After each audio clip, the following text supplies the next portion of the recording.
Hello साथियों, welcome back to your channel teacher Pathshala पर। I hope कि आप लोग स्वस्थ होंगे, मस्त होंगे और अपने बीपीएससी टीआरई 4 की तैयारी में लगे होंगे। उसी से रिलेटेड जो हमारी बिहार जीके स्पेशल की P by Q plus Bihar SCERT से बनाए गए जो क्वेश्चन हैं उसकी जो हमारी एक सीरीज चल रही है उसकी आज हमारी यहाँ पे दूसरी क्लास होने वाली है। आप लोग पहली क्लास नहीं देखे हो तो चैनल पर जाके देख सकते हैं। बहुत ही आसान तरीके से बिहार जीके स्पेशल की जो पी/क्यू प्लस बिहार SCERT का जो प्रश्न करवाया गया है आपको बहुत ही सरल तरीके से समझाया गया है। तो उसी से रिलेटेड आज हमारी ये सेकंड क्लास होने वाली है। तो चलिए स्टार्ट करते हैं साथियों। उससे पहले आप चैनल पर नए हो तो चैनल को सब्सक्राइब करके बेल आइकन प्रेस कर लीजिए, जिससे आपको समय समय पर नोटिफिकेशन मिलता रहे। तो चलिए देर न करते हुए अपने पहले प्रश्न की ओर बढ़ते हैं। पहला प्रश्न देखते हैं। पहला प्रश्न है प्यारे साथियों कि बिहार से सर्वप्रथम अशोक चक्र किसने जीता। तो बिहार से सर्वप्रथम अशोक चक्र जो विजेता थे वो थे साथियों यहाँ पे रणवीर वर्मा, इसलिए ऑप्शन ए हमारा करेक्ट आंसर हो जाएगा। आगे बढ़ेंगे, अगला प्रश्न देखेंगे। उससे पहले प्यारे साथियों आपको बता दें कि जो ये प्रश्न कराए जा रहे हैं आपके TRE 4 exam point of view से बहुत ही इम्पॉर्टेंट होने वाले हैं। तो पूरी क्लास को अंत तक देखिएगा, जिससे आपको टीआरई 4 में हेल्प मिल सके। तो चलिए देखते हैं नेक्स्ट प्रश्न। अगला प्रश्न है कि बिहार किस धर्म का तीर्थ है। तो बिहार किस धर्म का तीर्थ है। उपरोक्त में से देखते हैं, 4 विकल्प दिया है। जैन धर्म, बौद्ध धर्म, सिख धर्म, उपरोक्त सभी। तो बिहार में साथियों जो तीर्थ है वो तीनों तीर्थ हैं, इसलिए हमारा आंसर ऑप्शन नंबर डी हो जाएगा, उपरोक्त सभी। आगे बढ़ेंगे, अगला प्रश्न देखेंगे। हमारा अगला प्रश्न क्या है।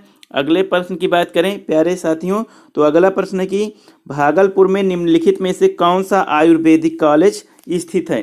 तो बिहार के भागलपुर में कौन सा कॉलेज जो है स्थित है। आप प्रश्न का उत्तर देने से पहले आपको बता दें कि भागलपुर जिसे हम सिल्क सिटी के नाम से जानते हैं, सिल्क सिटी के नाम से भी जानते हैं, क्योंकि यहाँ पे सूती वस्त्र उद्योग बहुत ही फेमस है।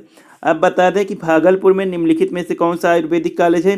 तो बिहार के भागलपुर में अष्टांग आयुर्वेदिक कॉलेज स्थित है। तो ऑप्शन बी हमारा करेक्ट आंसर हो जाएगा। आगे बढ़ेंगे, अगला प्रश्न देखेंगे। अगला प्रश्न क्या है। अगले प्रश्न की बात करें तो हमारा अगला प्रश्न है प्यारे साथियों कि अगले प्रश्न है कि पाल चित्रकला शैली से कौन सी कला प्रभावित थी। तो पाल चित्रकला थी उस चित्रकला शैली से कौन सी चित्रकला शैली प्रभावित थी। तो मुगल चित्रकला जो है यहाँ पे प्रभावित थी। तो इसलिए ऑप्शन सी हमारा करेक्ट आंसर हो जाएगा। पूरे जो क्वेश्चन है उसको करते चलिए, और जिस भी क्वेश्चन का आप लोग को आंसर पता हो उसको कमेंट बॉक्स में अवश्य आप लोग लिख दीजिए, जिससे आपको यहाँ पे प्रैक्टिस होती रहे। चलिए आगे बढ़ते हैं, अगला प्रश्न देखते हैं। अगला प्रश्न है कि नकटी पक्षी अभ्यारण्य बिहार के किस जिले में है। तो आपको बताना है जो नकटी पक्षी अभ्यारण्य है, नकटी डैम भी है साथियों, तो ये कहाँ पे है नकटी पक्षी अभ्यारण्य। तो नकटी पक्षी अभ्यारण्य जो है ये आपके बिहार के जमुई जिले में है। तो ऑप्शन ए हमारा करेक्ट आंसर हो जाएगा। आगे बढ़ते हैं प्यारे साथियों, अगला प्रश्न हो जाएगा।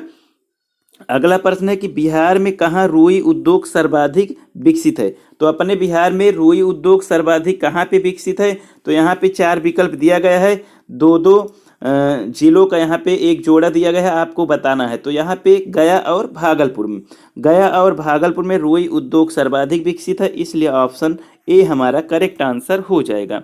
आगे बढ़ेंगे प्यारे साथियों, हमारा अगला प्रश्न क्या है। अगला प्रश्न है कि पटना मेम गोलघर कब बनाया गया। आपको बता दें कि इस क्वेश्चन का आंसर आपको बताऊं उससे पहले आपको बता दूं कि ये जो क्वेश्चन बनाए गए हैं ये आपको जो है बहुत कम देखने को मिलेंगे। यदि आप SCERT बुक पढ़ते हैं, SCERT वो भी बिहार SCERT, तो इस तरीके से यहाँ पे क्वेश्चन आप लोग बना ले जाएंगे। तो पटना मेम गोलघर का जो है स्थापना कब की गई, ये कब बनाया गया। तो ये बनाया गया 1786 में। तो इसलिए ऑप्शन ए हमारा करेक्ट आंसर हो जाएगा। आगे बढ़ेंगे, अगला प्रश्न देखेंगे।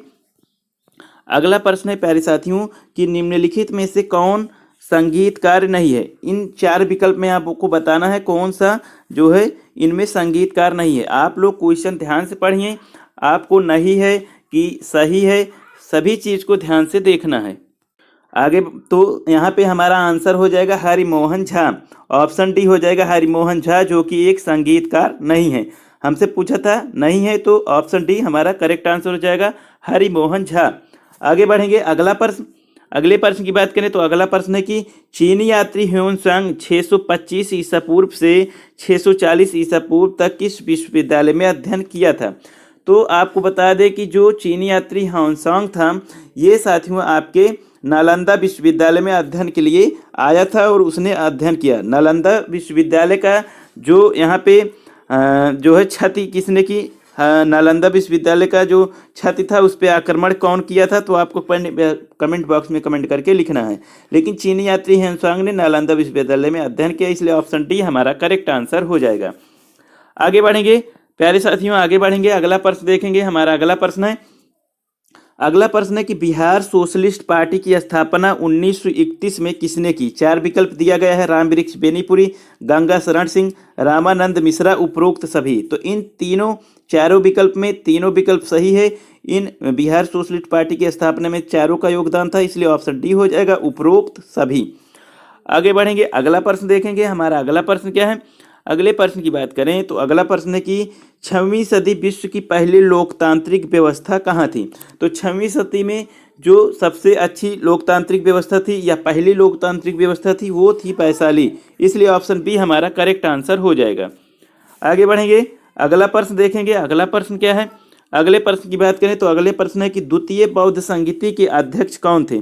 आपको बता दें कि 4 बौद्ध संगीति हुई थी, 4 बौद्ध परिषद या 4 बौद्ध संगीति का आयोजन किया गया था। उसमें आपको बताना है कि द्वितीय बौद्ध संगीति के अध्यक्ष कौन थे।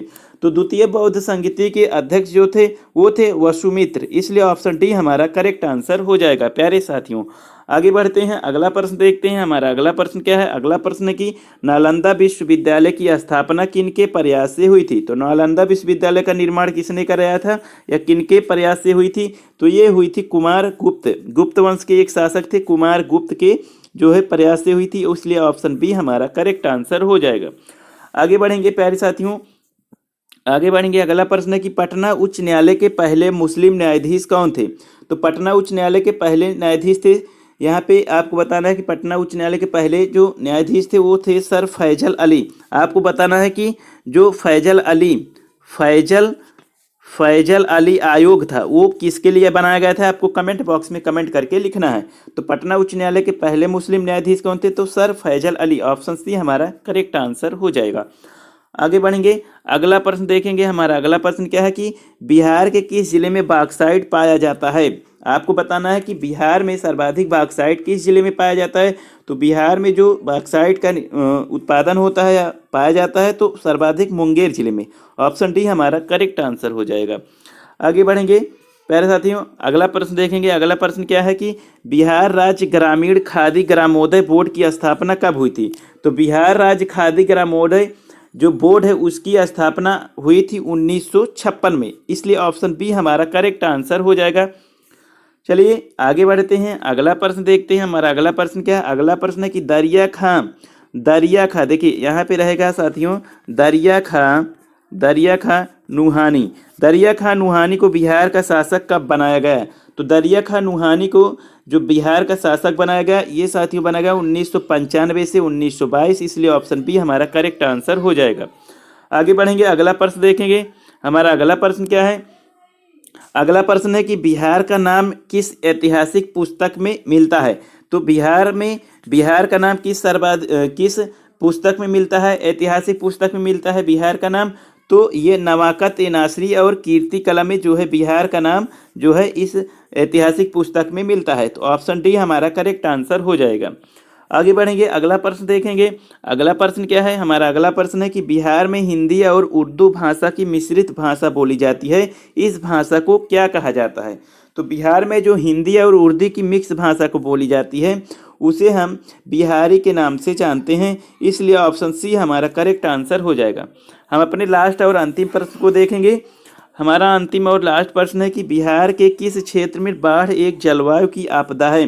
तो बिहार के किस क्षेत्र में बाढ़ एक जलवायु आपदा है, जो कि यहाँ पे कोसी नदी के द्वारा की जाती है। तो ये आपका हो जाएगा उत्तरी बिहार जो कि बारिश के मौसम में सर्वाधिक जो है इसमें जो है बाढ़ का जो है देखने को मिलता है, और यहाँ पे उत्तरी बिहार में जो है बाढ़ की स्थिति बहुत ही भयावह देखने को मिलती है।